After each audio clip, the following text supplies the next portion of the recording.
Laws and policies should always serve the greater public interest. However, this isn't always the case.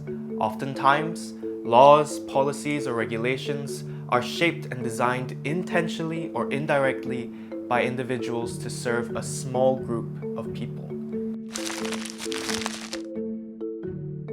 But who exactly benefits from these kinds of policies? Number one, politicians in power. These would be elected representatives or ministers who possess political power to shape policies for their own ends. Number two, politically connected individuals. These would be individuals that are friends, family members, or political allies of politicians in power, and they usually are in business or in industry. Number three, large corporations or business elites. These individuals have significant financial influence that can lobby lawmakers or policymakers. But what is lobbying? Lobbying is a form of advocacy that attempts to influence key policy decisions made by individuals in government.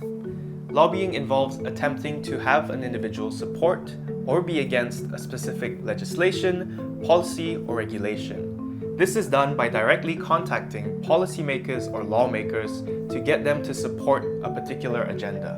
Although not directly illegal, lobbying can devolve into worse forms of corruption, like bribery, as individuals try to go the extra mile to sway policymakers in their favor. This results in a phenomenon known as policy capture, where decisions over policy are made to benefit a small group of individuals rather than the larger public interest. Here are a few red flags to consider. Number one, sudden or rushed changes. This happens when a new law or policy is introduced without giving members of the public adequate time to scrutinize it and understand it properly. Number two, a closed-door consultation process. This may mean that members of the public were not involved within consultations and it was only limited to a small group of individuals. Number three, a lack of evidence of public benefit. If the government cannot properly and transparently justify what benefits a new law or policy brings, that raises suspicion. And number four, vague and discretionary language. This is when a new law gives far too much power or is overly vague, concentrating huge amounts of powers into one official.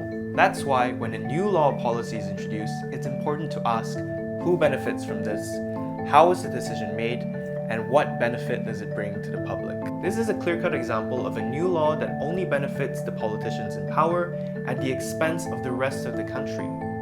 At the end of the day, policies or legislations enacted by the government should always serve the greater interests of the public.